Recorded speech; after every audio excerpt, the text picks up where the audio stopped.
June 25, August 12, 1940, 20,000 feet above the English Channel. The air is thin enough to burn the inside of a man's chest and cold enough that the sweat freezing on his oxygen mask becomes a small private torture. The cockpit of a Messerschmitt Bf 109 is not a room. It is a coffin with a windscreen, so narrow at the shoulders that a pilot cannot turn his head fully without his helmet scraping the canopy rail, so cramped that when the canopy is locked down over him, he is not so much seated as inserted. And in that cockpit, in the summer of 1940, there is one instrument that matters more than the airspeed indicator, more than the altimeter, more than the gun sight. It is the fuel gauge. A Bf 109E carried about 100 gallons of fuel. On paper, it gave the aircraft a total range of something like 400 miles. That number looks generous until you place it on a map. From the airfields the Germans now occupied in the Pas-de-Calais, the channel was a 20-minute crossing. 20 minutes out, 20 minutes back. Add the climb to altitude, add the formation, join up over the French coast, add the reserve a sane man keeps for the return leg, and what is left, the actual time a German fighter pilot could spend over England. Fighting was somewhere between 10 and 20 minutes. Over London, on the far edge of that arc, it would eventually shrink to something closer to 10 minutes. That was the German Air Force's window over the capital of the British Empire. Not 10 minutes of flying, 10 minutes of war. Everything that follows, every decision, every misjudgment, every young man who drowned in the gray water between Calais and Dover happens inside the shadow of that number. The Germans did not lose the Battle of Britain because they lacked courage. They had courage in a quantity that frightened even their enemies. They did not lose it because their aircraft were bad. The Bf 109 was, in the summer of 1940, one of the finest fighting machines in the sky. They did not lose it because their pilots were amateurs. Many of them had been fighting since Spain in 1937, and the rest had learned their trade over Poland, Norway, the Low Countries, and France. They lost it because they were given an impossible task by men who did not understand what they were asking for, using intelligence that was wrong from the first page. And because of a fuel gauge. One of the men watching that gauge was a 22-year-old lieutenant named Ulrich Steinhilper. He flew Messerschmitts with Fighter Wing 52. He survived the summer, barely, and wrote down what it did to the men around him, and we will come back to him at the end. And one thing worth holding on to as we go. In the summer of 1940, the United States was neutral, and most Americans intended to stay that way. But the question being settled over those 21 miles of water, whether there would still be a Britain to launch from, is the question that decided what kind of world a generation of American servicemen would walk into 4 years later. Everything that came after came through that summer. Now, let us go back. Not to the battle, to the moment just before it. The moment when the German Air Force believed it had already won. On the 22nd of June, 1940, in a clearing in the forest of Compiègne, in the same railway carriage where Germany had signed its own surrender in November 1918, French representatives signed an armistice. Adolf Hitler had insisted on the carriage, he had insisted on the clearing. It was theater and it was revenge, and the whole world understood exactly what it meant. The armistice came into force on the 25th of June. 6 weeks. That is how long it had taken. 6 weeks to do what the Imperial German Army had failed to do in 4 years of trench warfare. Denmark and Norway in the spring, the Netherlands in 5 days, Belgium in 18. France, the greatest land power in Western Europe, with an army that in May 1940 was widely considered the equal of Germany's. France was finished in 6 weeks. In Germany they called it das Wunder, the wonder. The miracle of 1940. Church bells rang across the Reich. Newsreels show columns of gray vehicles rolling down roads lined with poplars, past abandoned French artillery, past refugees pushing handcarts into ditches.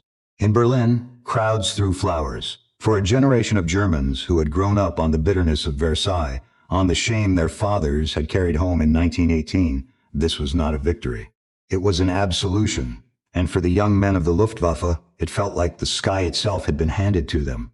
They were now sitting on airfields that had been French a month earlier. Their squadrons spread out across of occupied Europe in a great arc, from Norway and Denmark in the north, down through the Netherlands and Belgium, along the Pas-de-Calais, where the white cliffs of England were visible on a clear day, west into Normandy and Brittany. For the first time in history, a hostile air force sat within easy striking distance of every major city in southern England. The pilots swam in the channel.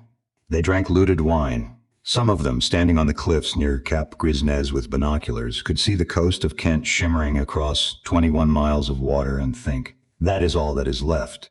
But underneath the flowers and the church bells and the newsreel music, there was a ledger, and the ledger told a different story. Here is the first thing most accounts of the Battle of Britain leave out. The German Air Force that flew into that battle in July 1940 was not the German Air Force that had invaded France in May. It was a badly damaged version of it. The campaign in the West had been won at a cost that was, in the celebration, quietly filed away. By the time France fell, the Luftwaffe had lost roughly 30% of its bomber strength, roughly 30% of its dive bombers, the Junkers Ju-87 Stukas, whose screaming sirens had become the sound of German victory, and around 20% of its precious Bf-109 fighters. Think about what those percentages actually mean. Not aircraft written off in accidents. Aircraft shot down, crash-landed, burnt out, cannibalized for parts, and with them crews. A Heinkel He-11 carried 5 men. A Dornier Do-17 carried 4. Every bomber that did not come home took a small group of trained, experienced, irreplaceable men with it, and the training pipeline behind them had not been built for a long war, because nobody in Berlin had planned for a long war. The Luftwaffe had been designed as a hammer. A hammer is not built to be swung continuously for 4 months without rest. There was more. The airfields the Germans had captured were, in many cases, barely usable. Some were half-built. Some had been sabotaged by the retreating French. Many had no proper hangars, no hard standings, no repair workshops, no reliable telephone lines. Ground crews slept in tents and in requisitioned farmhouses. Spare parts had to come by road and rail across a continent that had just been fought over, along roads clogged with military traffic and burnt-out vehicles. Engines that needed a specialist overhaul sat waiting, and the men themselves were tired in a way that did not show up in any ledger.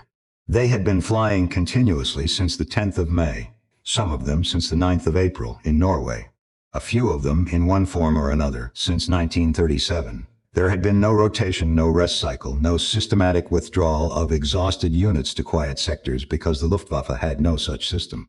A German fighter pilot flew until he was killed, captured, wounded, or promoted. There was no tour of duty. There was no number of missions after which a man was sent home. That single administrative fact, invisible in the summer, decisive by the autumn, would grind the German Air Force to powder over the next 4 months. So this was the force that stood on the Channel coast in the last week of June 1940, looking across at England. The victorious, celebrated, feared throughout Europe, and already worn down by a third. Its commander did not see it that way. Hermann Göring was 47 years old in the summer of 1940. He was the second most powerful man in Nazi Germany, and he looked like a man who had never once in his life been told no. He had earned his place once. In the First World War, he had been a genuine Ace-22 Victories, and in July 1918 he had taken command of Jagdschwader I, the famous unit that Manfred von Richthofen had led until his death. He had the Pour le Mérite, Imperial Germany's Hyatt decoration for valor. Whatever else Göring became, he had once been a brave young man in an open cockpit over the Western Front. That was the problem. Some part of him had never left it. 22 years later, he was enormously overweight, addicted to painkillers after a wound sustained in the failed putsch of 1923, and given to designing his own uniforms. He collected art, mostly stolen. He collected titles. His country estate north of Berlin, Karenhall, was a monument to appetite, and his understanding of air warfare had, in important respects, calcified around 1918. A war of individual duels, of dashing knights of will and aggression, deciding outcomes that were in fact being decided by production figures and logistics. On the 19th of July, 1940, in the Kroll Opera House in Berlin, the Reichstag's home since the fire of 1933, Hitler staged a victory ceremony. He promoted 12 generals to field marshal in a single afternoon, a rank he had previously handed out with extreme reserve. Among them were Albert Kesselring and Hugo Sparrow, the 2 men who would command the bulk of the air assault on England, and Erhard Milch, the Luftwaffe's state secretary. And for Göring, Hitler invented something entirely new, a rank Field Marshal, Reichsmarschall des Großdeutschen Reiches, Reich Marshal of the Greater German Reich. A rank that existed for exactly one man, and would only ever exist for one man. He was handed a baton studded with diamonds and platinum eagles. It is worth pausing on the date, because it matters. On the 19th of July, when Goering received that baton, the fighting over the Channel had already been underway for 9 days. The battle had started. The promotion ceremony was not a beginning. It was an interruption, a piece of pageantry staged in a Berlin opera house while 250 miles away, young men were dying in the water off Dover. In the same speech, Hitler made what he called an appeal to reason to Britain, a final offer he could see. He said, "No reason why this war should continue."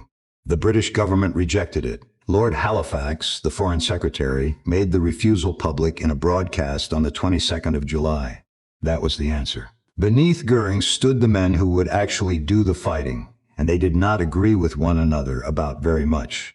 Albert Kesselring was 54. He had come to the Luftwaffe from the army, an artillery officer in the First World War, a general staff officer, a man who had learned to fly in his 40s.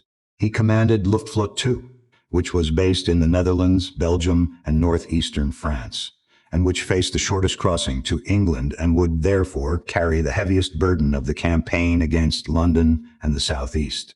Kesselring was relentlessly optimistic. He was aggressive, energetic, and personally charming. Later in the war in Italy, his own troops would call him Smiling Albert. Optimism is a virtue in a commander when it is grounded. When it is not, it becomes a kind of blindness, and in the late summer of 1940, Kesselring would talk himself into believing things about the state of RAF Fighter Command that were simply not true. Hugo Sperrel was 55, and he was Kesselring's opposite in almost every respect. Physically enormous, with a heavy jaw and a monocle, he had commanded the Condor Legion in Spain, the German force that had, among other things, bombed the Basque town of Guernica in April 1937. He commanded Luftwaffe III, based in northern and western France, covering the western half of the front from Normandy to Brittany. He was cautious, conservative, and skeptical. He preferred concentrated attacks and doubted the value of scattering effort. Sperrel and Kesselring disagreed on strategy repeatedly through the summer. They disagreed on how much of the effort should go against airfields, how much against aircraft factories, how much against the fighter defenses themselves. Neither of them had the authority to overrule the other. The man who did have that authority was Goering, and Goering's method of resolving a disagreement between two field marshals was frequently to summon them to Karen Hall, deliver a monologue, and then adopt whichever position had most recently been put in front of him. Far to the north sat the third man. Hans Jørgens was 51, and he commanded Luftwaffe 5 from Norway and Denmark. His was the smallest and weakest of the three air fleets. He had fewer aircraft, and, crucially, the distance from Norway to the north of England was too great for the single-engine Bf 109 to escort his bombers.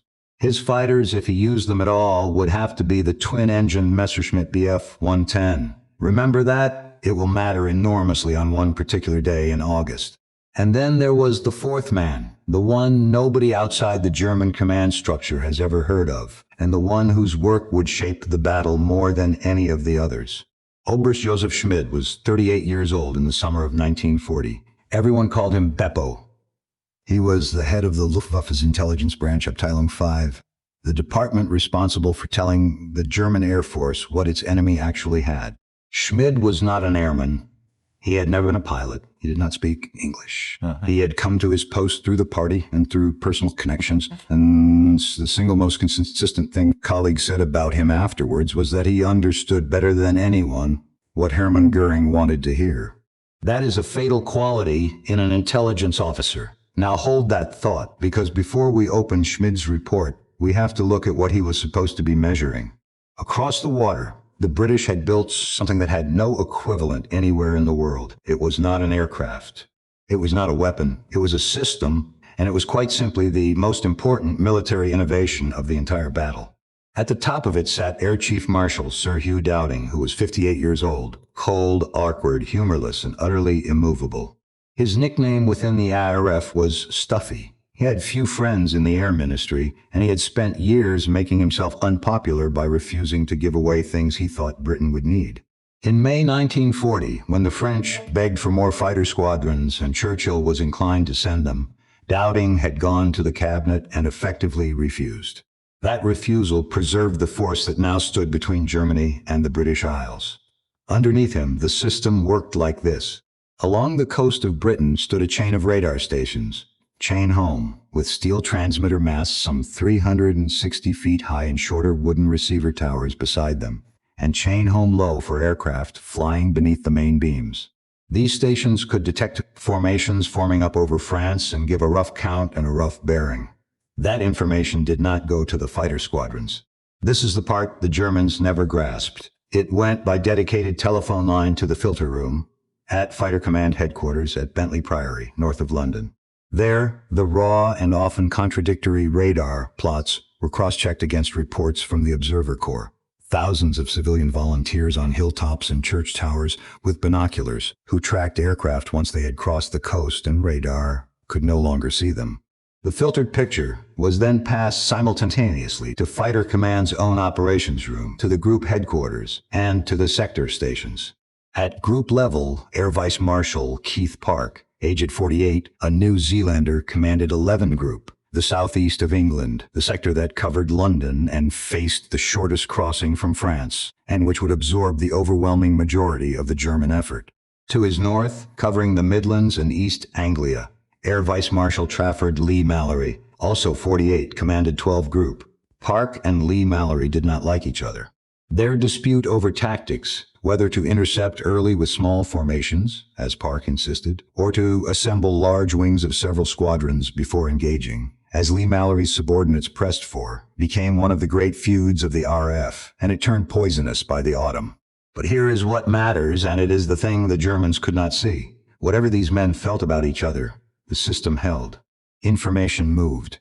Squadrons were scrambled with enough warning to reach altitude. Reserves were husbanded rather than thrown away, and control was devolved downward to the sector stations, where a controller in an underground operations room could talk directly to a squadron leader in the air by radio and put him in the right piece of sky. This was the difference. The RAF was not a collection of brave pilots waiting to be attacked. It was a nervous system, and the fighters were only its fingertips. The Luftwaffe knew radar existed. They had their own, Freya for early warning, Würzburg for gun laying. Before the war, the airship Graf Zeppelin had made flights along the British coast, specifically to investigate the transmissions from those tall masts. The Germans had seen the towers. They had photographed them. What they had not grasped was that the towers were the least important part of it. The towers were eyes. What the British had built, and what the Germans had not, was a brain, which brings us to the 16th of July, 1940. Two things happened on that day, and between them they set the shape of everything that came after. The first was that Adolf Hitler issued Führer Directive No. 16. Its subject was the preparation of a landing operation against England. The operation was given a name, Seelowe, Sea Lion. The directive ordered the armed forces to prepare, and if necessary to carry out, an invasion of the British Isles. But read the conditions. Hitler set out what had to be true. Before any landing could take place, the Royal Air Force had to be reduced morally and physically to the point where it could no longer offer any significant opposition to the crossing. Mine-free channels had to be cleared. The flanks had to be sealed. In other words, the invasion was conditional on the Luftwaffe first defeating the RAF. Not damaging it, not distracting it, defeating it comprehensively and in a matter of weeks, because the weather in the channel would close the window by late September. This was the task handed to a force that had lost a third of its bombers 6 weeks earlier, was operating from half-finished airfields, and whose primary fighter could stay over the target area for a quarter of an hour. And there was a further problem that the German planners could not solve at all. Even if the RAF were destroyed, the invasion fleet would have to cross the Channel, and the Royal Navy remained the largest navy in the world. The Kriegsmarine, which had lost heavily in the Norwegian campaign, was in no condition to protect a crossing against it. The German Navy's own planners knew this, and their pessimism about Sea Lion was, in private, close to total. The second thing that happened on the 16th of July was that Beppo Schmid delivered his assessment of the Royal Air Force to the Luftwaffe High Command.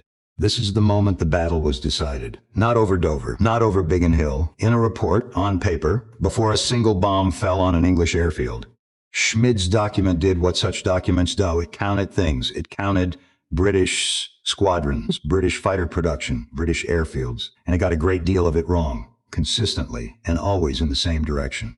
British fighter production was underestimated. British reserves were underestimated. The capacity of British industry to expand was underestimated, but the numbers were not the worst of it. The worst of it was a category error. The report treated the Royal Air Force as an inventory. So many aircraft, so many airfields, so many pilots. Subtract losses, and when the total reaches zero, the enemy has been defeated. That is how you assess an air force that fights the way the Luftwaffe fought.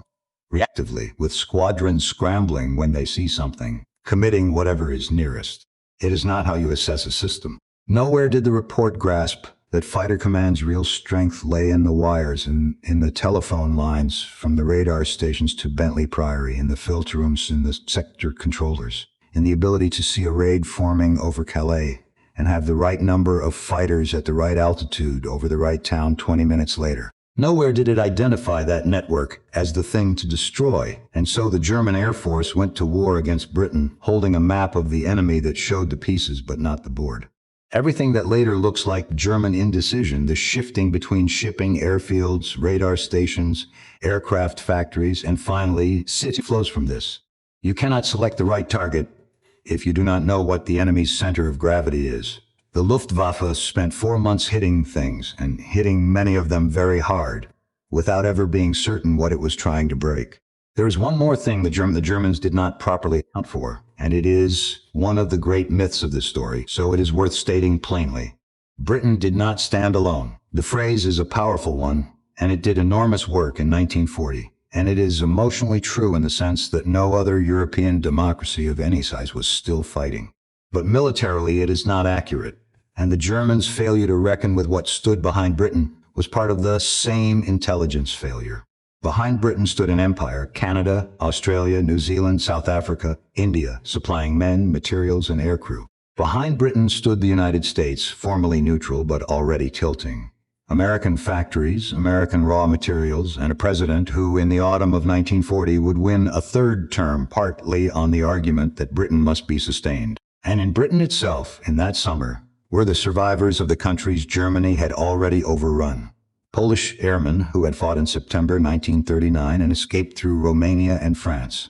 Czechoslovak pilots. Belgians. Free French. Governments in exile in London. By the height of the battle, roughly 1 in 5 of the pilots flying for RAF Fighter Command would not be British, and the Polish squadrons, when they were finally committed, would prove among the deadliest in the entire force. The men flying against Britain were, in many cases, about to meet the men whose countries they had already conquered. Nobody in Schmid's report had thought to mention it. The fighting itself began quietly and on the water.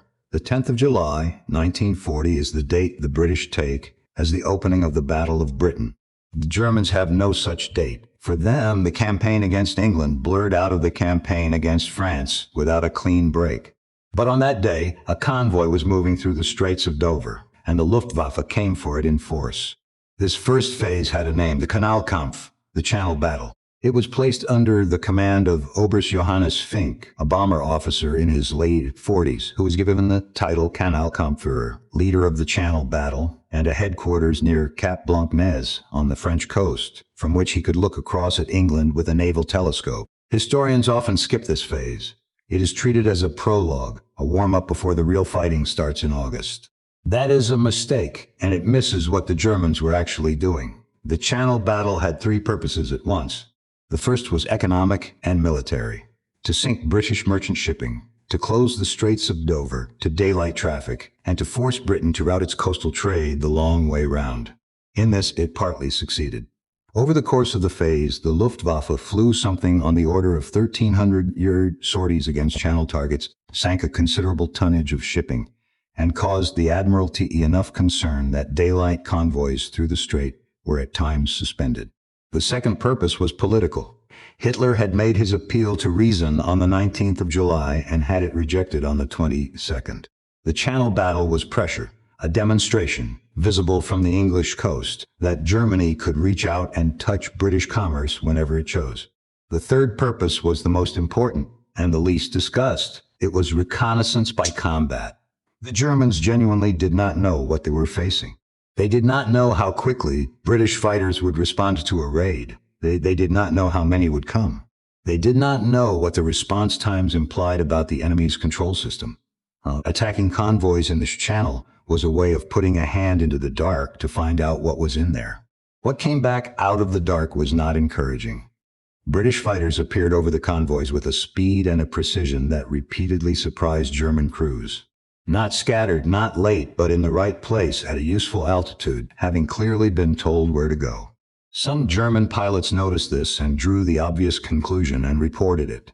The conclusion did not travel upward with any force, because upward was where Beppo Schmid's report already sat, and that report said that no such capability existed. For the German fighter pilots, the Channel battle was also the moment the arithmetic of the fuel gauge stopped being theoretical. Escorting a slow formation of bombers or Stukas at low altitude over water at a cruising speed dictated by the bombers rather than by the fighters burned fuel at a rate that turned the Bf-109's already narrow margin into something like a stopwatch strapped to the instrument panel.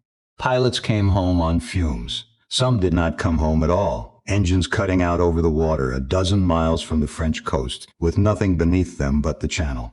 And the Channel was the enemy nobody had planned for. Here is the asymmetry that will eventually break the German Air Force, and it has nothing to do with aircraft performance. If a British pilot was shot down over southern England, he bailed out over his own country. If he was not badly hurt, he could be back at his squadron the same evening and in a cockpit the following morning. The airframe was lost, the pilot was not, and in the summer of 1940, trained fighter pilots, not aircraft, were the scarcest commodity on either side. If a German pilot was shot down over England, he was gone, permanently. If he survived the landing, he became a prisoner of war for the duration, and the duration would turn out to be 5 more years. And if he came down in the Channel, he faced something worse. The water in the Channel in summer sits around 60 degrees Fahrenheit. That sounds survivable. It is not for long. A man in a flying suit and a life jacket, the Germans called it the Schwimm West, and it was inflated by mouth or by a compressed air bottle, has perhaps a few hours before hypothermia takes his coordination, then his consciousness. In a swell with a parachute canopy dragging behind him, it can be very much less. The Luftwaffe did try to solve this. They operated a dedicated air-sea rescue service, the Seenootdienst, flying Heinkel 59 float planes. Some of these aircraft were painted white and carried Red Cross markings, and there was a bitter dispute over their status, since the British believed, with some justification, that they were also being used to report shipping movements. Several were shot down or forced down. Rescue launches operated from the French coast. Yellow dye markers and dinghies were issued. None of it changed the fundamental fact. A German airman in the water was a very small object, a very large sea, and he knew it while he was still in the cockpit deciding whether to bail out or try to nurse a damaged aircraft home. Ulrich Steinhilper was flying in that first phase. Alongside his flying duties, he had a technical responsibility. He was one of the officers concerned with radio telephony, the voice communication between aircraft that the Luftwaffe was still, in 1940, in the process of getting right. It gave him a particular sensitivity to a question most pilots did not think about. How does an air force talk to itself in the middle of a battle? Steinhilper survived the war and wrote about it afterwards, and his account is one of the most valuable German sources on this campaign precisely because he was junior. He was not writing to defend a reputation or explain away a strategic failure. He was writing about what it felt like at squadron level, the waiting, the scrambles, the empty chairs at dinner, the slow accumulation of dread. It is Steinhilper's memoir that gives us the term for what the summer did to the men who flew it, Kanalkrankheit, Channel sickness. We will come to that in detail because it becomes central. For now, it is enough to know that the phrase existed, that it was in use among German aircrew, and that it described something real. Not cowardice, but the physiological wreckage of flying over that water, day after day, with a stopwatch on the instrument panel and no end date. Through late July and into August, the tempo rose. On the 27th of July, Werner Mulders took command of Jagdgeschwader 51, replacing Theo Osterkamp. Mulders was 27. He had flown in Spain with the Condor Legion and had emerged from that war as the most successful German fighter pilot of the conflict and, more importantly, as a tactical thinker. The loose 4-aircraft formation the Luftwaffe used, the Schwarm, built from 2 pairs each consisting of a leader and a wingman, is largely his legacy. It was flexible. It gave every aircraft room to maneuver and clear vision, and it was so obviously superior to the Type 3 aircraft Vicks the RAF was still flying in July 1940 that the British would eventually adopt a version of it themselves. Mulders held his new command for one day of active operations. On the 28th of July, over the channel near Dover, he was shot down and wounded by Adolphus Sailor Milan of No. 74 Squadron. He got his damaged aircraft back to France and was out of action for about a month. The Luftwaffe's finest tactician was on the ground for a critical stretch of the battle, and his squadrons flew without him. Meanwhile, commanding the 30 Group of Jagdgeschwader 26 in the Pas de Calais was a 28-year-old named Adolf Galland. He was not yet the Geschwader Commodore. That promotion would come on the 22nd of August. In July and early August, he was a Gruppenkommandeur, leading roughly 30 aircraft, and he was building the reputation that would make him one of the best-known airmen of the war, a cigar-smoking, sharp-tongued professional who flew constantly and who was, unusually among Goering's subordinates, willing to say uncomfortable things to Goering's face. He too survived the war and wrote about it, and his memoir has shaped how the world remembers the German side of this battle. It should be read carefully. Memoirs written by generals after a lost war are arguments as much as records, but on one point Galland's testimony is consistent with everything else we know. The fighter pilots understood, early, that their aircraft's endurance made the task they had been given close to impossible. They said so, and they were not listened to. On the 1st of August, Hitler issued Führer Directive No. 17 on the conduct of air and sea warfare against England. It ordered the Luftwaffe to overcome the British Air Force with all means at its disposal and in the shortest possible time. Attacks were to be directed primarily against flying units, their ground organization, and their supply installations, and against the aircraft industry. The directive also contained a restriction that would become extremely significant 6 weeks later. Terror attacks as a means of reprisal were reserved for the Führer's own decision. London was not at this stage to be bombed. That was Hitler's to authorize, and Hitler had not authorized it. Remember that clause. The Great Attack was given a name of its own, Adlerangriff, the Eagle Attack. Its opening day would be Adler Tag, Eagle Day, and Goering, whose taste for symbolism never deserted him, intended it to be the day the Royal Air Force was broken. The weather refused to cooperate. Eagle Day was postponed and postponed again. And then, on the 12th of August, the day before Eagle Day finally went ahead, the Luftwaffe did something that showed what it might have achieved if it had understood its enemy properly. A specialist unit, a Probungsgruppe 210, an experimental formation flying fighter bombers and led by Hauptmann Walter Rubensdorfer, was sent against the radar stations. In a series of precise low-level attacks that morning, they struck the chain home sites at WWII, Pevensey, and Dunkirk in Kent. Later, the station at Ventnor on the Isle of Wight was hit hard by Junkers Ju-88s and put out of action for days. The British ran a dummy transmitter on its frequency to conceal the gap. Other formations struck the forward airfield at Manston, catching aircraft on the ground. For a few hours on the 12th of August, the German Air Force was hitting the exact thing that mattered, the eyes of the system, and hitting it accurately. And then they stopped. The stations, apart from Ventnor, were back on the air within hours. The tall masts had proved frustratingly difficult to bring down. Blast passed through the open lattice. German assessments concluded that attacking radar sites was not worth the effort, and the campaign against them was largely abandoned. It is one of the great near misses of the war. Not because destroying the radar chain would by itself have won the battle. The observer corps and the control system would have carried on, degraded but functioning, but because it shows the shape of the German failure so exactly. They found the right target by accident, tested it briefly, misread the result, and walked away. There was no theory of the enemy behind the decision, because Schmid's report had never supplied one. That night, across the airfields of northern France, the orders for the next day went out. The weather forecast was uncertain. Eagle Day was on. In the requisition chateau and the tents beside the runways, the men who would fly it did what men do the night before. Some wrote letters, some drank, some slept badly. Steinhilper's generation of pilots had, by now, spent a month watching the channel take people they knew, and they had begun to understand something their commanders in Berlin had not. The Reich Marshal had promised that this would take weeks. The map on the wall showed 21 miles of water, and on the instrument panel of every Messerschmitt Bf 109 waiting on those fields there was a fuel gauge, and it was telling the truth. August 13, September 14, 1940, Eagle Day began in fog. At the airfields around Arras and Cambrai, ground crews walked out through wet grass before dawn to aircraft that had been fueled and bombed up in the dark. The Dornier Du-17s of Kampfgeschwader II stood in rows, their long, thin fuselages earning them the nickname the crews used, the Flying Pencil. Somewhere in the pre-dawn dark, Oberst Johannes Fink, the Kanalkampfführer who now commanded this bomber wing, climbed into his aircraft to lead the formation himself. He was a colonel in his late 40s, and he was flying the mission personally. That tells you what the German Air Force thought this day was going to be. The plan called for the bombers to rendezvous with their fighter escort over the French coast, then cross in one great mass. Fink's Dorniers took off. They circled, they climbed, the escort never came.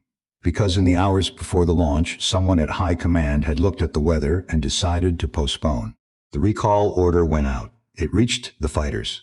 Their commanders, seeing the officer pressing on regardless, tried to signal them, flying across the formation, rocking his wings, the old visual language of aircraft that cannot talk to one another.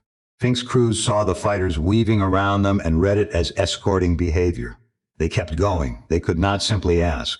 The radio sets in the bombers and the radio sets in the fighters did not share a usable common channel. The frequency crystals had not been matched across the two aircraft types. In an air force that had conquered a continent, two of its own formations, flying within a few hundred yards of each other, had no way to say a single word.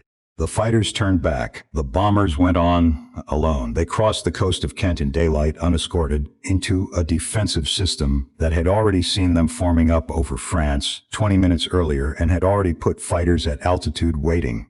What followed was not a battle. It was subtraction. Fink brought his surviving aircraft home, and when he understood what had happened, when he understood that the radios in his aircraft could not talk to the radios protecting them, he was said to be beside himself with rage. This was the opening of the great offensive that was supposed to destroy the Royal Air Force. Eagle Day, the day Goering had named and postponed twice for the weather and staked his reputation on. It had opened with his own bombers flying into England because nobody could tell them to stop. The afternoon went better, in the narrow sense that things were hit. Stukas struck airfields in the south. Bombers reached Southampton. Aircraft were destroyed on the ground. But several of the airfields attacked belonged to Coastal Command or the Fleet Air Arm, rather than to Fighter Command. Targets that cost the RAF materially, but did nothing to the machine that was actually killing German aircrew. At the end of Eagle Day, the Luftwaffe had flown roughly 1,500 sorties, lost aircraft in numbers it could not sustain over a long campaign, and had not touched the thing it needed to break.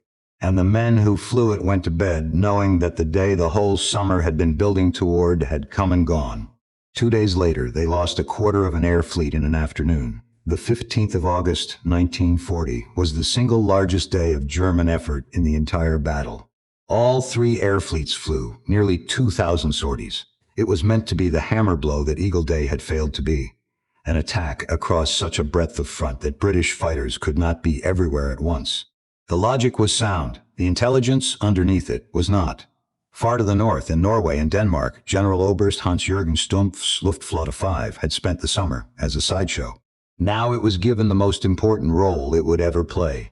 The reasoning came directly from Beppo Schmid's assessment and from Kesselring's optimism. With the RAF's fighter strength drawn south to defend Kent and Sussex, northern England would be uncovered.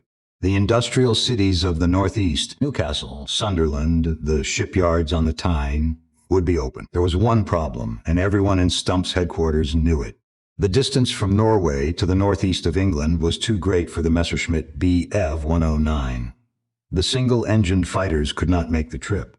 The bombers would have to be escorted by the twin-engined Bf 110, the Zerstörer, the destroyer, an aircraft conceived as a long-range strategic fighter and, on paper, the pride of the Luftwaffe's fighter arm.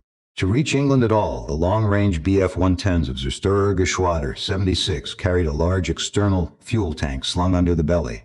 The crews called it the Dackelbau, the Dachschuns. It was awkward in the air. It was difficult to jettison.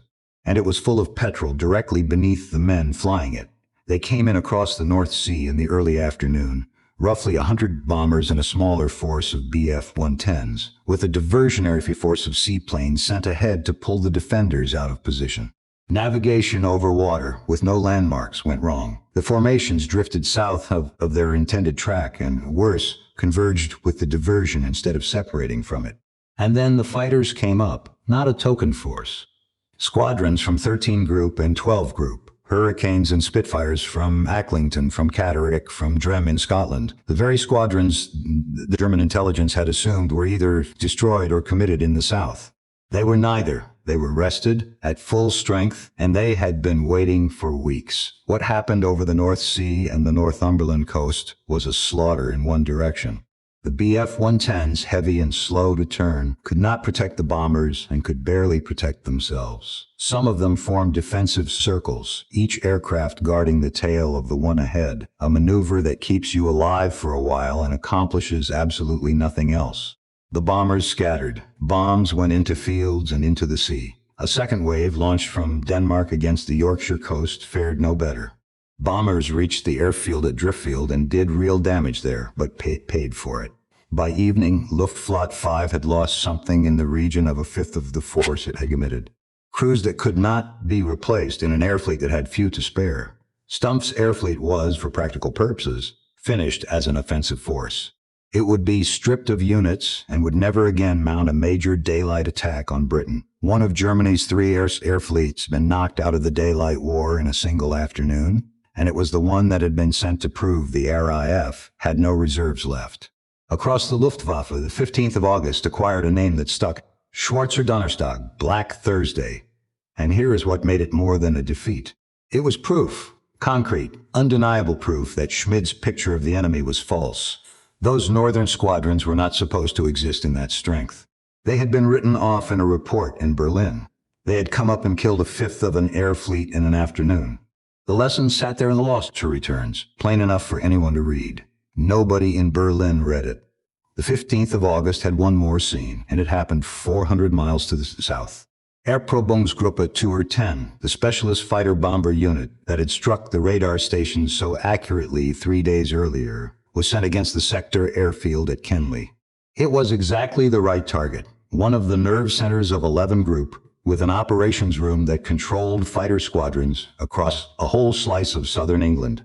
They did not hit Kenley. In the confusion of a low-level approach across unfamiliar terrain, they attacked Croydon instead, an airfield several miles further north on the edge of London, with a civilian airport heritage and factories around its perimeter. The bombing was accurate. The target was wrong. Civilians on the ground were killed. Leading the attack was Hauptmann Walter Rubensdorfer, 30. Swiss-born, one of the most capable low-level attack pilots in the German Air Force. The man whose unit had been the only formation to find and hit the real weak point of the British defenses. He was shot down and killed on the way home. The Luftwaffe lost, in a single afternoon, its best precision strike commander, and lost him on a raid that struck the wrong airfield on the outskirts of London weeks before anyone in Berlin had authorized the bombing of London at all. 3 days later came the day both sides remembered as the worst. The 18th of August has been called the hardest day, and the name is earned. The combined losses of the two air forces on that single day exceeded those of any other in the battle. The Germans went at the sector stations properly this time: Kenley, Biggin Hill, and other fields around them, with a plan that combined a low-level attack coming in beneath the radar with a high-level attack arriving simultaneously. Parts of it worked. Kenley was badly hurt. Hangars were destroyed. Aircraft burned on the ground. The operations room was hit and had to be relocated to a shop in the nearby town. And the cost of doing it broke a legend. The Junkers Ju-87 Stuka was the most famous aircraft in the world in 1940. Gull-winged, fixed undercarriage, fitted with sirens on the wheel spats that turned a dive into a scream. It had terrorized Poland and France. It was in the mind of every newsreel audience on Earth the sound of German victory. It was also, over England, a target. A Stuka in its dive is precise and nearly unstoppable. A Stuka pulling out of its dive is slow, heavy, and flying in a straight line at low altitude with a pilot who has just endured several seconds of high-G recovery. Against an enemy with no fighter cover, this does not matter. Against hurricanes waiting at the bottom of the dive, it is fatal. On the 18th of August, Stuka formations attacking the airfields at Thurney Island, Ford, and Gosport, and the radar station at Poling were caught doing exactly that. Whole formations were torn apart in minutes.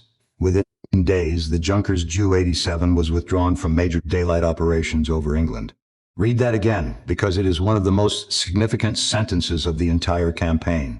The aircraft that symbolized German air power, the machine that had made the word blitzkrieg mean something, was pulled off the main daylight effort after 5 days of the Great Offensive, because it could not survive over England without a sky Germany did not own. The Luftwaffe had built a tactical air force to support an advancing army. Every design assumption it had made rested on one condition: that the sky above the target belonged to Germany.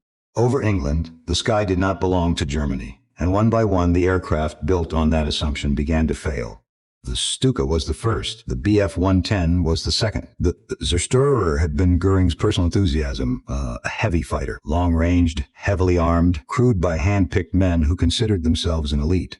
Over Poland and France it had done well. Over England it met single-engined fighters that could outturn it comprehensively, and it discovered that it was a large, twin-engined aircraft defended by a single rifle-caliber machine gun on a swivel mount, flown by men who could not outturn whatever was chasing them. By late August, the situation had become genuinely absurd. Bf-110 formations were being given Bf-109 escorts. The escort needed an escort.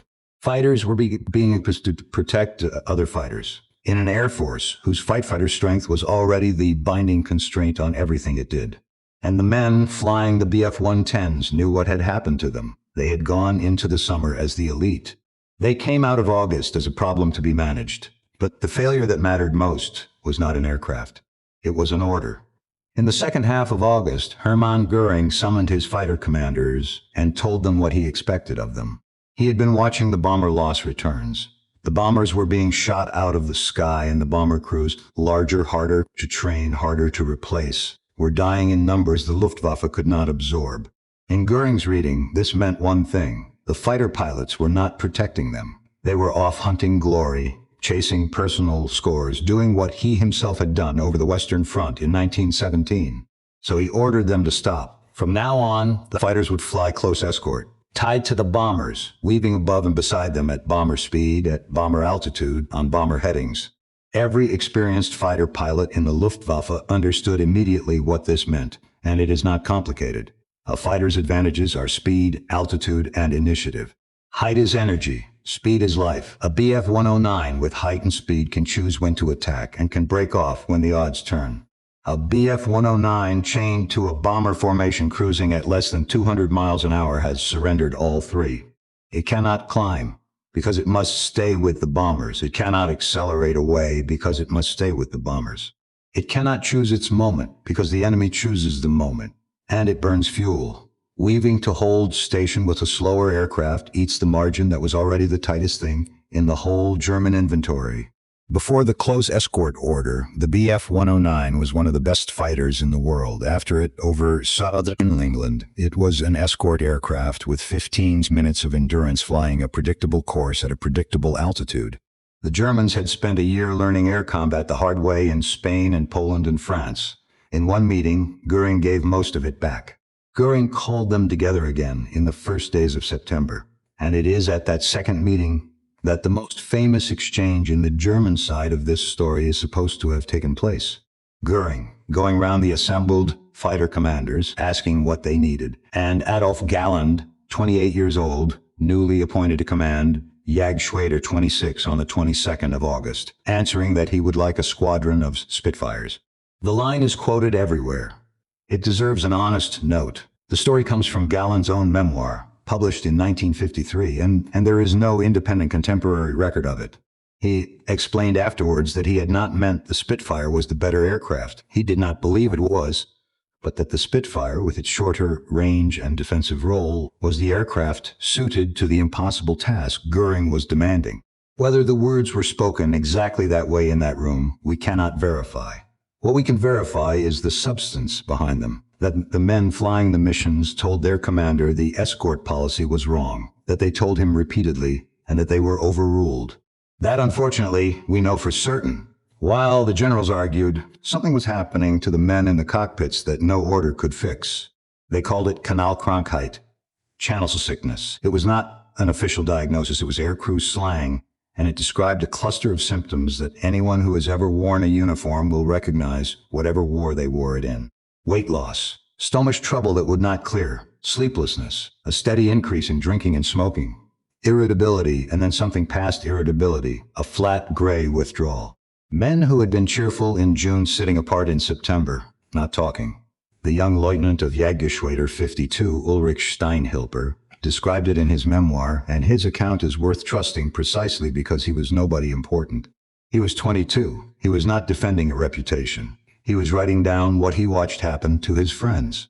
The cause was not fear of combat. These men had flown into anti-aircraft fire over Poland and France and had not broken. The cause was the water. Every mission began the same way. Take off, form up, climb, and cross a stretch of open sea with nothing beneath you but gray. Fight for 10 or 15 minutes at the far end of your fuel. Then turn back and cross that water again with a damaged aircraft or a rough running engine or a wound, doing arithmetic in your head the whole way. If the engine stopped, you had two choices, and both of them were terrible. Bail out into the channel and hope the Seenootdienst found you before the cold did. Or ditch the aircraft, and the Bf 109 with its large radiator scoops under the wings had an ugly tendency to nose in and go under fast. The dread was specific enough that some German airmen carried pistols in the cockpit, not for the enemy, for themselves if it came to floating alone in the dark. Historians working in the German records have found a document that captures the state of the force better than any statistic.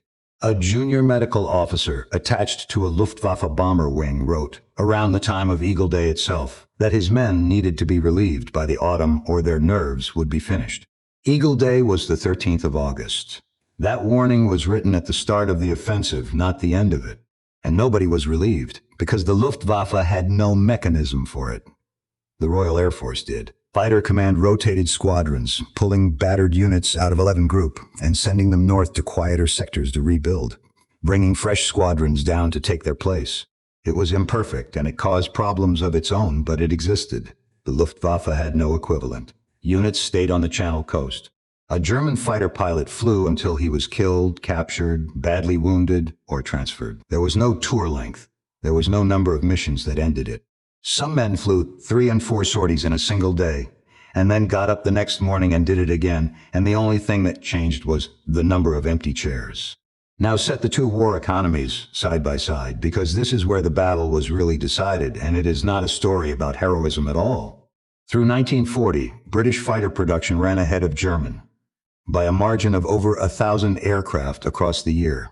Britain had put a man named Lord Beaverbrook in charge of aircraft production in May, with authority to bully, requisition, and short-circuit whatever stood in his way, and the result was output that German intelligence had never believed possible.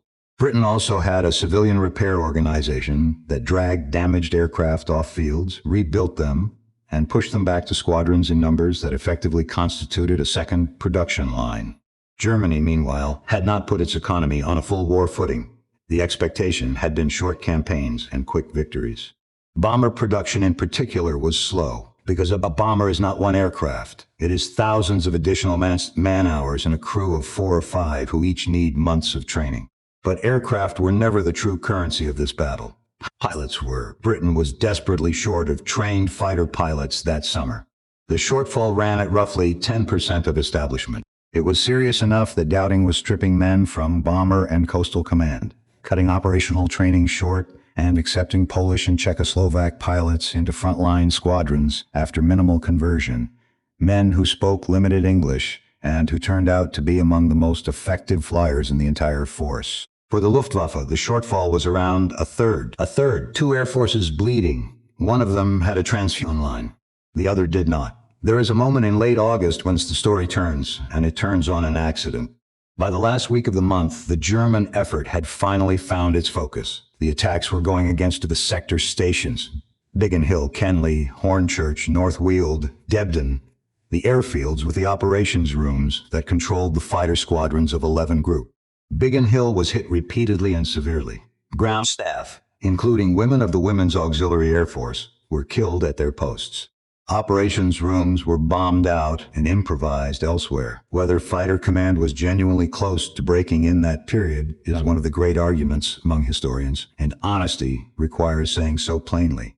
The traditional account holds that a few more weeks would have made the southern airfields untenable. More recent work points out that squadrons could have withdrawn to fields north of London and continued to fight, that the control system had redundancy built in, and that the German bomb armor force was itself burning out faster than the RAF was. What is not in dispute is that the German attacks were finally aimed at something that mattered, and that they were about to stop. On the night of the 24th of August, a small number of German bombers, off course over darkened England, released their loads over London. It appears to have been a navigation error, though historians disagree about how isolated the incident really was. Bombing at night in 1940 was closer to guesswork than to aiming. Crews navigated by dead reckoning, by radio beams they did not entirely trust, by whatever they could see.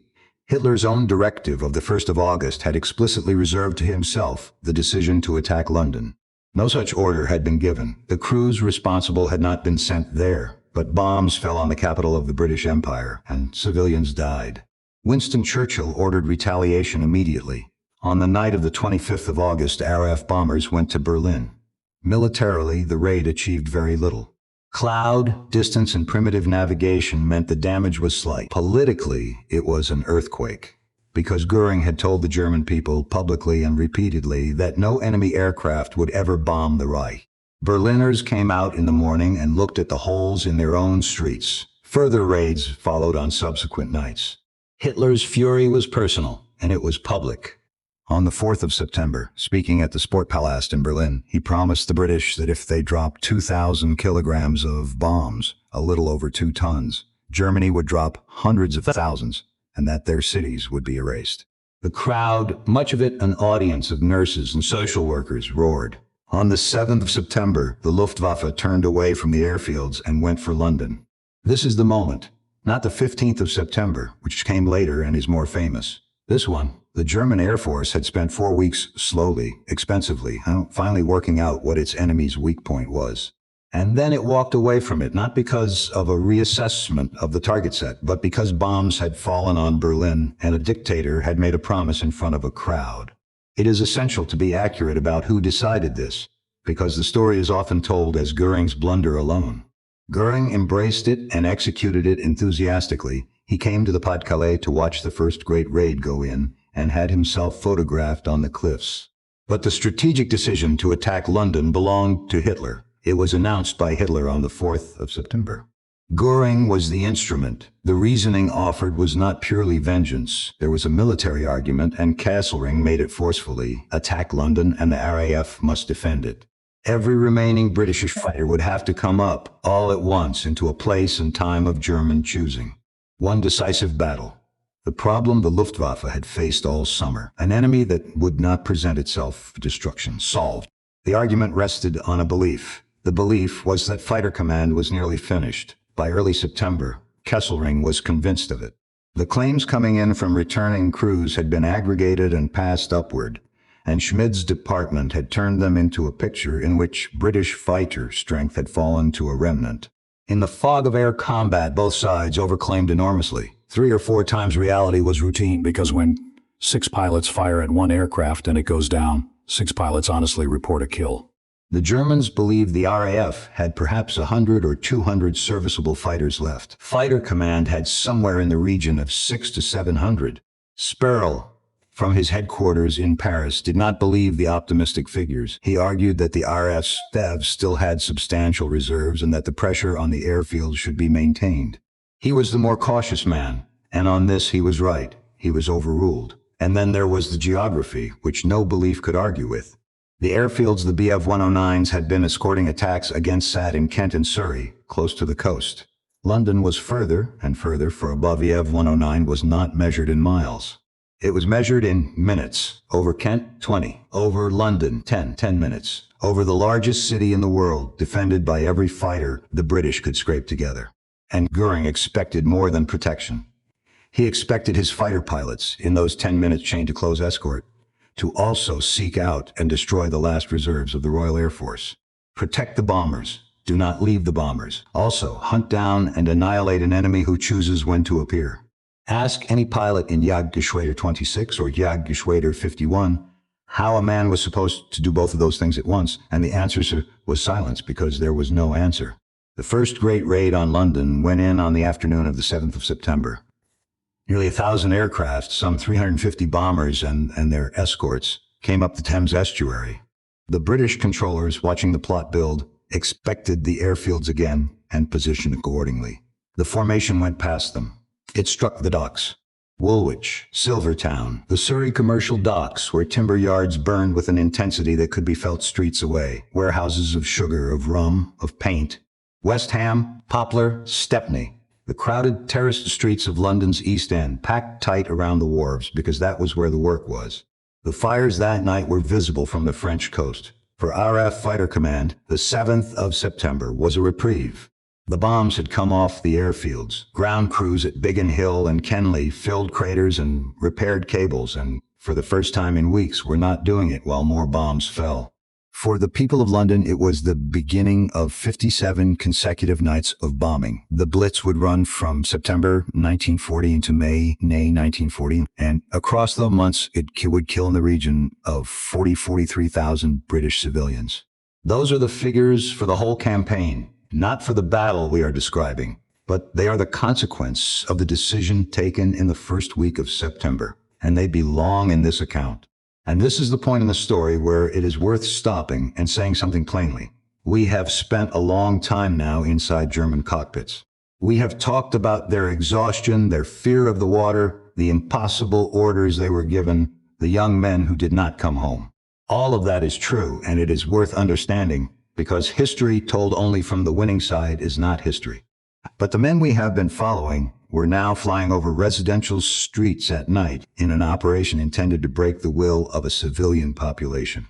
They were the air arm of a regime that had already bombed Warsaw in September 1939 and Rotterdam in May 1940, and whose air force had bombed Guernica in Spain in 1937 under the command of the same Hugo Sparrow, who's now sat in Paris.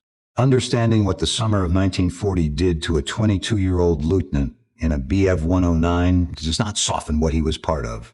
Both things are true at once, and a serious account has to hold both, said once clearly. And now we go on. Through the second week of September, the raids on London continued by day and by night, and something in the German force began to come apart.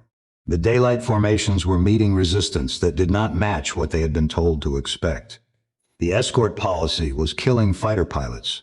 The bombers were being hit in their formations before reaching the target, and the arithmetic on the instrument panel had become brutal. Form up, cross, 10 minutes over the target, turn for home, and pray. Crews came back to French airfields in the evening and counted. Then they drank because there was nothing else to do with the counting. At the top, the belief held. Fighter Command was finished. One more effort would do it. The invasion barges were assembled in the Channel, ports, Boulogne, Calais, Dunkirk, Ostend. Hundreds of them, converted river craft, sitting in rows under RAF bombing that had already begun to thin them out. The tides and the weather gave a window that was closing. Somebody was going to have to say soon whether Operation Sea Lion was on or off. Hitler wanted to know whether the Luftwaffe had done what it promised. Goering said it had. Kesselring said it nearly had. Schmid's numbers said the RAF was at its last aircraft, and so a maximum effort attack was ordered for the next day of good weather to finish the job. To draw up whatever was left of the Royal Air Force and destroy it over its own capital. The weather cleared on the 15th of September 1940. The bomber crews were briefed that the opposition would be light. September 15, December 18, 1940, the morning of Sunday, the 15th of September 1940, came up clear over northern France.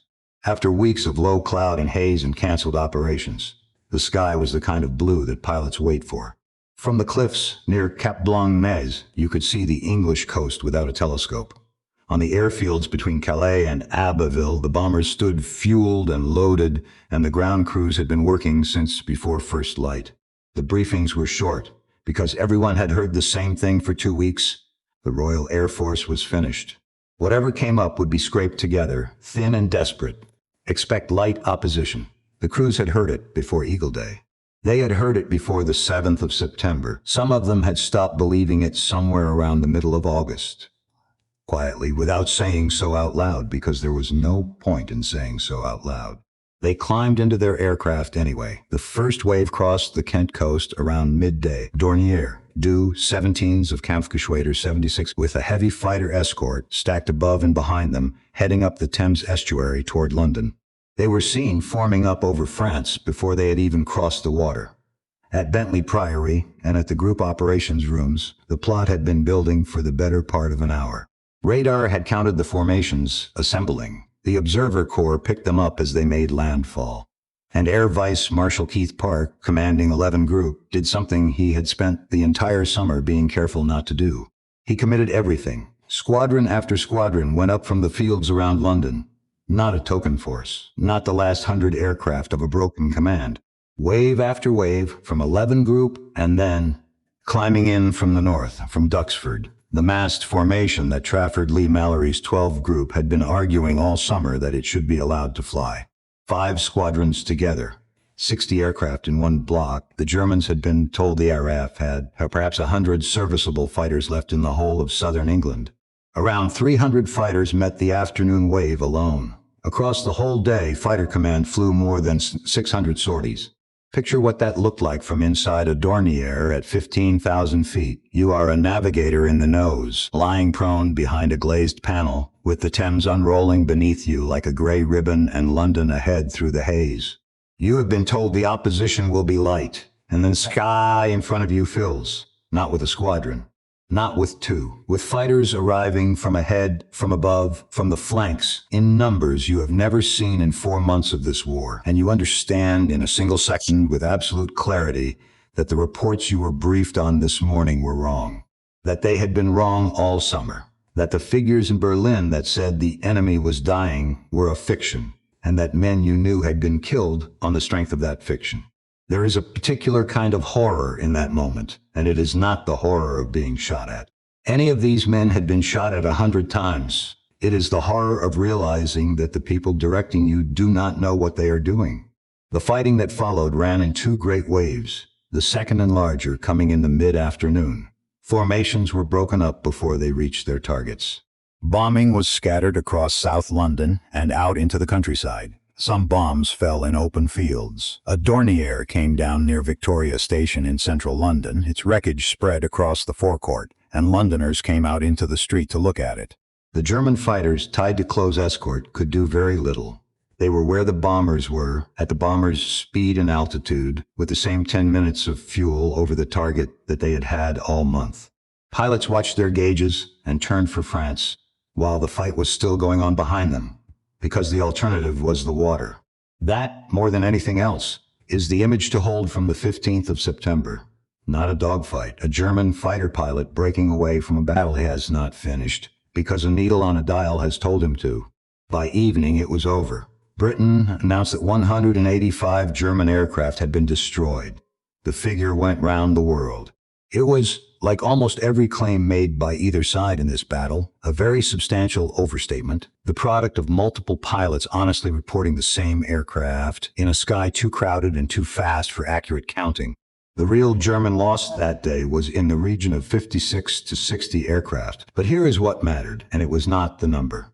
50-odd aircraft was a bad day, not a catastrophic one. The Luftwaffe had absorbed worse. What it could not absorb was what the day had revealed. They had thrown their maximum effort at London to draw up the last remnants of Fighter Command and destroy it. And Fighter Command had come up in strength they had not seen since the battle began. The enemy was not dying. The enemy was, if anything, stronger than it had been in August. Everything they had been told for 2 months was false, and it had been proven false in front of them in the air in one afternoon. The men came back to the French airfields in the early evening light. What happened on those airfields that night is one of the harder things to write about, and it deserves care, because the sources here are memoir and testimony rather than the loss returns. There were parties, there was a great deal of drink, and there was weeping, grown men, professional officers crying in messes and on the grass beside the dispersals for friends who had not come back, and for something else that had gone as well. German bomber crewmen described exactly this afterwards. The drinking, the weeping for comrades, the collapse of something that had held all summer.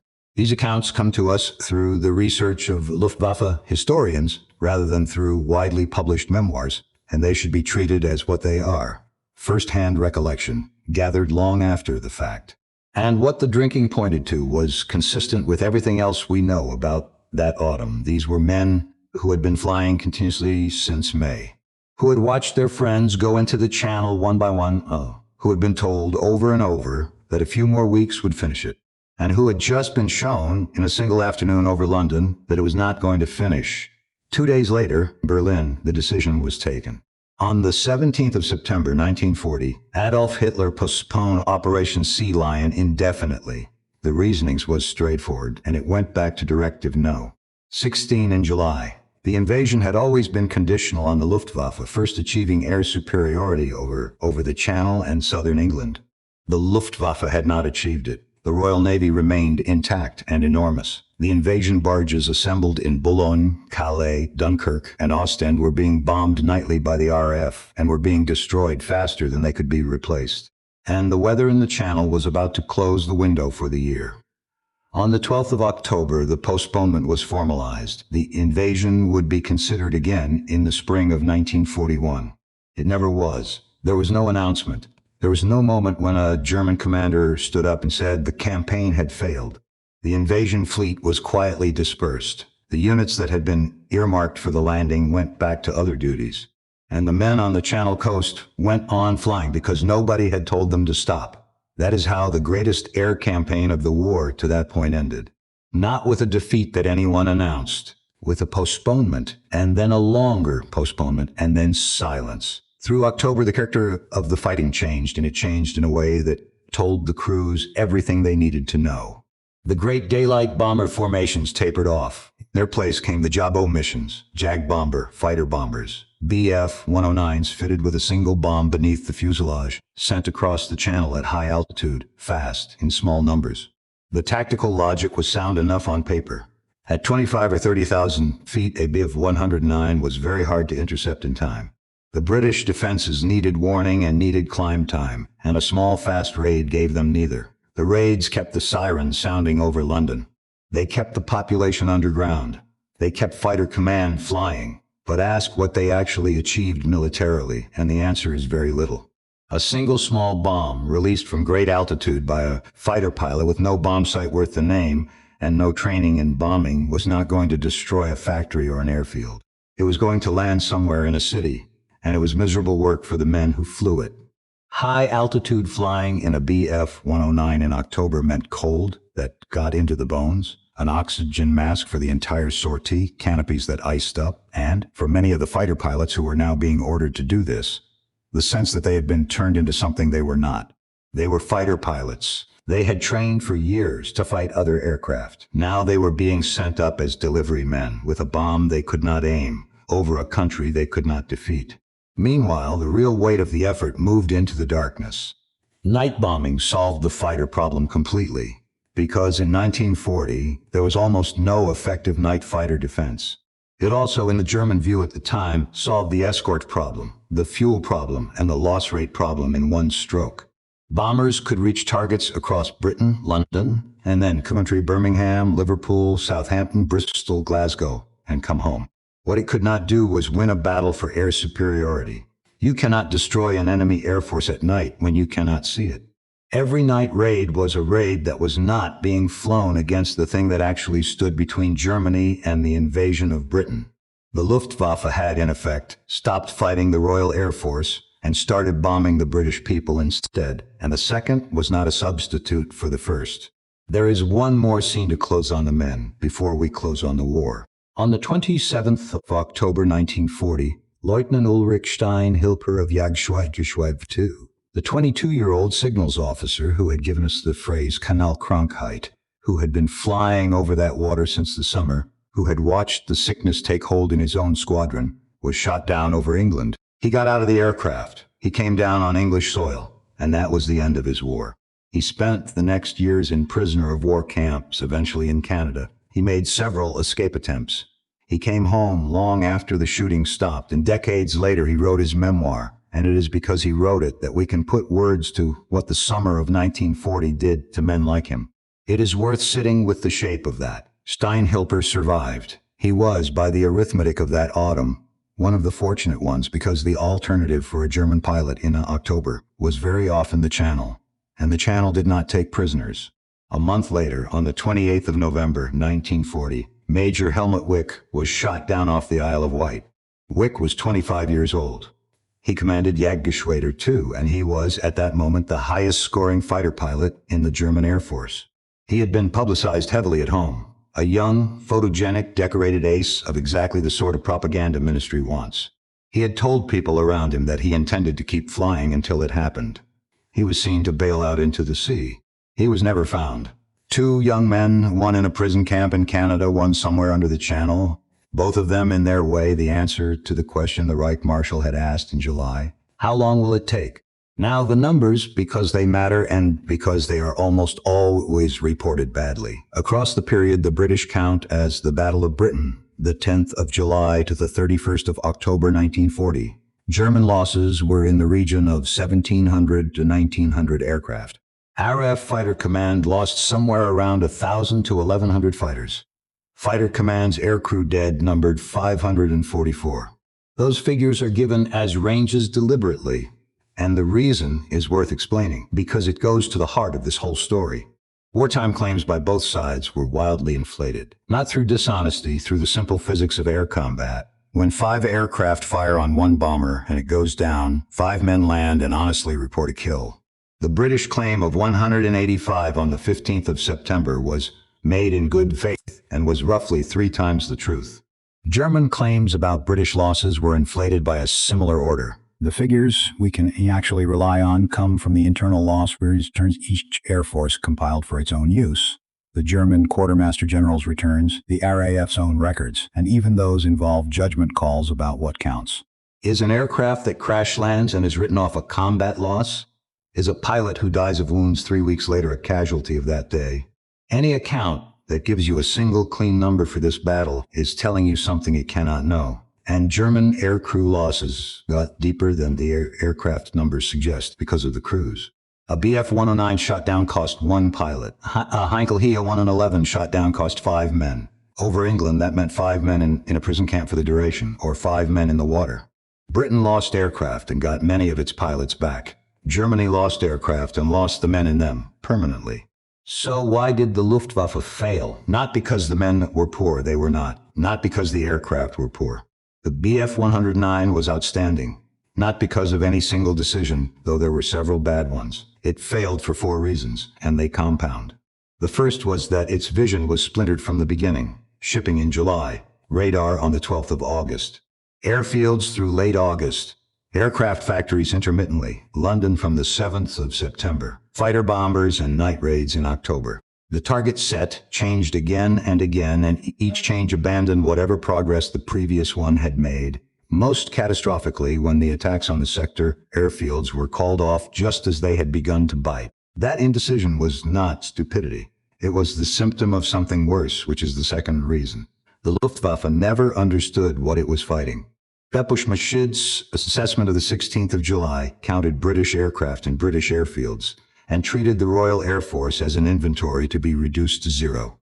It did not identify the doubting system, the radar chain feeding the filter room feeding the groups feeding the sector controllers, the controllers talking directly to squadron leaders in the air, as the thing that had to be destroyed. You cannot select the correct target if you have never worked out what the enemy's center of gravity is. Everything that looks like German indecision flows from a report written before a shot was fired. The third reason was that the force was too small and too tired for the job, and it had been from the day it started. It arrived on the Channel coast already worn down by France, flew from half-finished airfields, and had no way to rest a man before he broke. Its pilot shortfall ran at 1/3 against Britain's 10%, and British factories outproduced German ones by more than 1,000 fighters across 1940. And the fourth reason was the Channel itself. 21 miles at the narrowest point, enough to reduce the finest fighter in Europe to 15 minutes over Kent and 10 over London. Enough to turn every damaged engine into a death sentence. Enough to make a shot-down British pilot a temporary inconvenience and a shot-down German pilot a permanent loss. Enough to produce a sickness that had a name in the German language before the summer was over. The Luftwaffe wore itself into the ground over that water. It attempted too much with too little against an enemy it had never taken the trouble to understand. But the deepest consequence of the summer of 1940 was not felt over England at all. It was felt on the other side of Europe, and it arrived in less than a year. Consider what the failure over Britain actually meant in Berlin. Hitler had built his entire strategic conception on avoiding the mistake of 1914, the war on two fronts that had destroyed Imperial Germany. Everything from 1939 onward had been designed to fight one enemy at a time, and finish each one before turning to the next. Poland, then Norway, then France, each in isolation, each quickly. Britain was supposed to be the last one before he was free. And Britain did not fall. There was now an undefeated enemy in the West, sustained by an empire, and increasingly by the industrial capacity of the United States, sitting on an unsinkable aircraft carrier 21 miles from occupied Europe, with the largest navy in the world and an air force that had just proven it could not be destroyed from the air. Hitler's response to this was not to try again. It was to change the question. On the 18th of December 1940, 11 weeks after the postponement of Sea Lion, while German bombers were still burning British cities night after night, he issued Führer Directive No. 21, Operation Barbarossa. The German armed forces were to prepare to crush Soviet Russia in a rapid campaign, even before the conclusion of the war against England. Read that last clause again. Even before the conclusion of the war against England, it is the sentence that ends the Third Reich, and it was written because of what happened over Kent in the summer of 1940. The rationale offered to the generals was that Britain's last hope on the continent was the Soviet Union. Remove it, and Britain must come to terms. Whether Hitler believed that or whether he had simply reverted to the Eastern conquest he had wanted since the 1920s, historians argue about still. The result is the same either way. 6 months later, on the 22nd of June 1941, Germany invaded the Soviet Union with the largest invasion force in history, and did so with an undefeated Britain behind it, an unfought air war continuing in the West, and every one of the conditions Hitler had spent his career swearing to avoid. The two-front war was back, and this time there would be no armistice carriage in a forest clearing. So think about the young men on those French airfields in the summer of 1940 one last time. They were, most of them, in their early and middle 20s. They had grown up in a defeated country, been handed a uniform and an aircraft, and been told they were the finest air force on earth. And for a few weeks in May and June, standing in the wreckage of the French army, it had looked true. Then they were sent across 21 miles of gray water day after day with 10 minutes of fuel over the target and orders that changed every fortnight against an enemy their own intelligence service could not describe. They were told for 2 solid months that it was nearly over. Some of them believed it. Most of them by September did not. They were never rotated. They were never rested. They flew until they were killed, drowned, captured, or the weather closed in. And what they lost that autumn was not a battle over Kent. Historians still argue about how close it came. Some call that summer the last moment at which Germany could have won the war. Others say Lion was never possible at all, that the Royal Navy alone would have destroyed any crossing, whatever the Luftwaffe achieved. But this much is not in dispute. After 1940, Germany never again had a plan for winning in the West. Nobody told them that either. Nobody knew it yet. On the airfields around Calais in November 1940, the mess conversation was about fuel weather and the men who were not there anymore. And the war was going to go on for 4.5 more years. And almost none of the men in those rooms would live to see the end of it. Ulrich Steinhilper spent it in a camp in Canada and came home and wrote it down. Helmut Wick is still out there under the channel. And that gray stretch of water, 21 miles wide, unremarkable on any map, turned out to be the thing that no aircraft in the German inventory and no order from any headquarters in Berlin could ever cross.